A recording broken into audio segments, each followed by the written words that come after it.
भारत सांस्कृतिक अतिक्रमण करा लेल नकली अयोध्या ठार के ने कहायत प्रधानमंत्री केपी शर्मा ओली आषाढ़ 29 गते भानु जयंती के अवसर पर भगवान राम नेपालक अयोध्या के रहल नई की भारतक अयोध्या के देने अभिव्यक्ति पर नेपाल सहित भारत में हुनकर विरोध भ रहल अछि।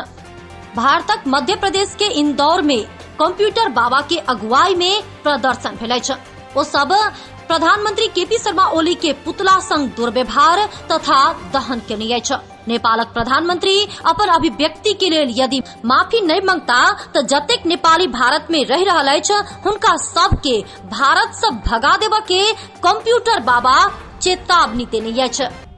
प्रधानमंत्री ओली ने जो वक्तव्य दिया था कि अयोध्या में राम नहीं नेपाल में ही राम है, जिस ढंग से ओछी हरकत की है और इस ढंग से भाषा का उपयोग किया है, इसलिए हम संत समाज मध्य प्रदेश के संतों ने आज यहाँ इंदौर में एक पुतला बनाया ओली का, प्रधानमंत्री नेपाल का, और हम लोगों ने उनको जूते बरसाए और उनका पुतला दहन किया और संदेश दिया है कि नेपाल के प्रधानमंत्री आप अपने वक्तव्य को वापस लें, अन्यथा पूरा संत समाज सड़कों पर उतरेगा।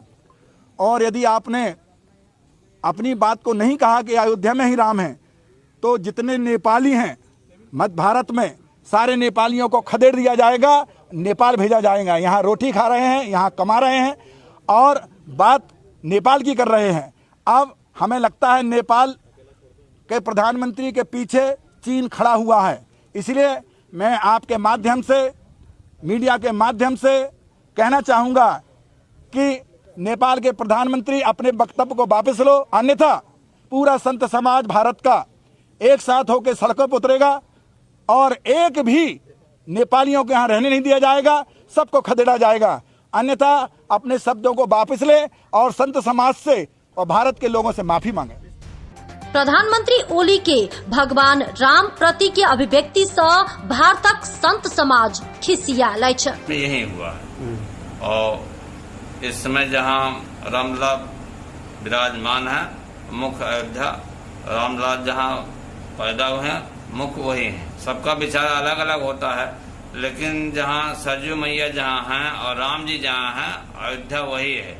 कि अयोध्या जो है पूरे विश्व का नेतृत्व स्थान था, पूरे विश्व का सांस्कृतिक और आध्यात्मिक राजधानी अयोध्या है और यहाँ चक्रवर्ती सम्राट बैठते थे। एक गांव का जिक्र कर रहा है वो। इससे ये पता लग गया है कि ओली नेपाल को एक आतंकवादी राष्ट्र बनाना चाहता है जो नेपाल की जनता नहीं बनने देगी। और मैं दावा करता हूं कि हमारे लाखों नेपाली शिष्य रोड पर उतरेंगे। और इस वक्त हमारे साथ जुड़ चुके हैं बीजेपी सांसद सुब्रमण्यम स्वामी। केपी ओली की बात तो आपने सुनी ली होगी। भगवान राम को वो कह रहे हैं कि वो भारतीय नहीं हैं, वो नेपाली हैं। अयोध्या जो है वो नकली है भारत में, जो असली अयोध्या है वो तो नेपाल में है। तो पहले कुल मिलाकर ये भौगोलिक अतिक्रमण और अब ये सांस्कृतिक अतिक्रमण पर उतारू हो गए हैं ओली। अब देखिए, ओली अपना अस्तित्व के लिए लड़ रहा है। उसने एक कदम ऐसा उठाया जो वहां की जनता मानती नहीं है। वो है इस चीन का एक दासी के रूप में उन्होंने प्रस्तुत किया नेपाल को। राम बीरगंज के छलखिन ई बात किए एलैक्ता भारतीय मीडिया सब खोदिया रहल समय में एकटा इहो बात सामने आयल अछि। लव कुश के देल गेल राज्य में सा लव के राज्य अंतर्गत बीरगंज पड़ैत छल। ये जो बीरगंज और नेपाल का रेफरेंस उनके दिमाग में आया कहाँ से? वो कहते हैं ना बीरगंज के पास एक गांव में पैदा हुए थे वो। तो ऐसा है कि राम के पूरे जीवन काल के बाद हम सबको मालूम है कि अयोध्या को उन्होंने राजधानी नहीं छोड़ा था। अपने दोनों बच्चों में कौशल के देश के को दो हिस्सों में डिवाइड कर दिया, उत्तर कौशल और दक्षिण कौशल। दक्षिण कौशल की राजधानी कुशावटी बनाई गई, वो उसमें कुश जो बड़ा बेटा था उसको राजा बना के भेज दिया गया। और उत्तर कौशल की राजधानी उन्होंने डेवलप करी श्रावस्ती, वहां पे भेज दिया गया लव को। एक्चुअली इस श्रावस्ती का हिस्सा बाद में जाके बीरगंज बना कभी।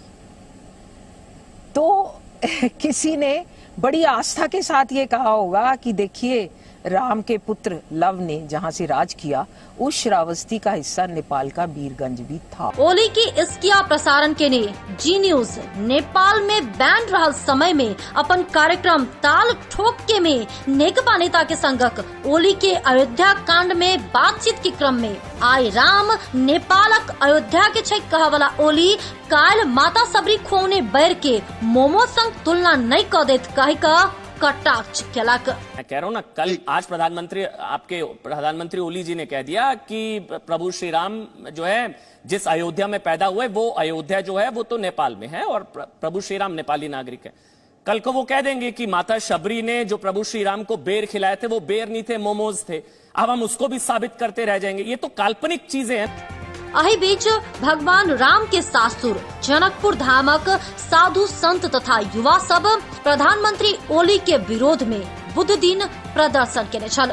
यदि प्रधानमंत्री ओली अपन अभिव्यक्ति के लेल माफी नहीं मांगे छथि त अपने सब चरणबद्ध रूप से आंदोलन में उतरब, रामानंदीय वैष्णव संघक महासचिव नवल किशोर शरण चेतावनी देने छथि। हाम्रा सम्माननीय प्रधानमन्त्री केपी शर्मा ओलीको जुन अभिव्यक्ति हो तो नेपाल र भारतको मात्रै होइन कि विश्वकै हिन्दू धर्मावलम्बीहरूको आस्थामाथि चोट पुर्याएको छ। किनभने अयोध्या भारत उत्तर प्रदेशको मा पर्छ भन्ने कुरा र जनकपुर धाम भनेको नेपालमा पर्छ भन्ने कुरा कसैलाई प्रमाण दिनुपर्ने अवस्था छैन। र सबभन्दा महत्वपूर्ण कुरा म तपाईलाई के भन्न चाहन्छु भन्दाखेरि उहाँ भानुभक्त जीको कार्यक्रममा जानुभएको थियो। उहाँले नै अनुवाद गर्नुभएको छ त्यो कार्यक्रमको र उहाँ रामायणको अनुवाद गरेको कारणले पनि यो दुनियाँमा अलिकति चिन्नु भएको, बढी चिन्नु भएको। हुन पनि उहाँ कवि हुनुहुन्थ्यो, उहाँको पहिचान छँदै थियो, तर रामायणको कारणले अझ उहाँमा एउटा भन्छ नि त्यो सुनमा सुगन्धको कुरा भएको हो उहाँको जीवनमा। तर उहाँकै जीवनमाथि मलाई लाग्छ उहाँको पनि अपमान गर्नुभएको छ उहाँले, हैन? भानुभक्तजीको पनि हाम्रा प्रधानमन्त्रीजीले अपमान गर्नुभएको छ उहाँकै कार्यक्रममा गएर, हैन? यो त के छ भन्दाखेरि कुनै समाजलाई समाप्त पार्नु छ भने त्यसको संस्कृतिलाई समाप्त पार्ने एउटा विश्वव्यापी एउटा परम्परा छ।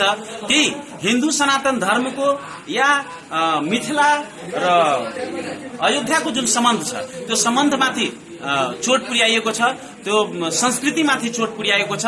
र यो संस्कृति र सम्बन्ध भनेको यो नेपाल र भारत जुन जति बेला देश थिएन त्यति बेलादेखिको सम्बन्ध हो नेपाल र भारतको बीचमा। यो केपी शर्मा ओलीले वा नरेन्द्र मोदीले बनाएको यो सम्बन्ध होइन, यो राजनीतिक सम्बन्ध होइन, यो भावनात्मक सम्बन्ध हो, दुई आत्मा बीचको सम्बन्ध हो। यसमा त कसैले केही खलल पुर्याउन सक्दैन। तर पनि हाम्रा प्रधानमन्त्री जुन यस्तो अभिव्यक्ति दिनुभएको छ उहाँले माफी माग्नै पर्छ, होइन भने हामी चरणबद्ध आन्दोलनमा जान्छौं। एमहर कंप्यूटर बाबा की चेतावनी पर ध्यान देल जाए तब भारत में रह रहल लाखों नेपाली मात्र प्रधानमंत्री केपी शर्मा ओली के एकटा अभिव्यक्ति के कारण से समस्या में पड़ सकैत अछि त दोसर दिस प्रधानमंत्री ओली के बचाव में पर्यटन मंत्रालय प्रधानमंत्री की अभिव्यक्ति के राजनीतिक व अयोध्या ऊपर के प्रहार नहीं की नेपालक अयोध्या के संबंध में खोज तलाश करक चाही बतबैत प्रधानमंत्री के बचाव के लिए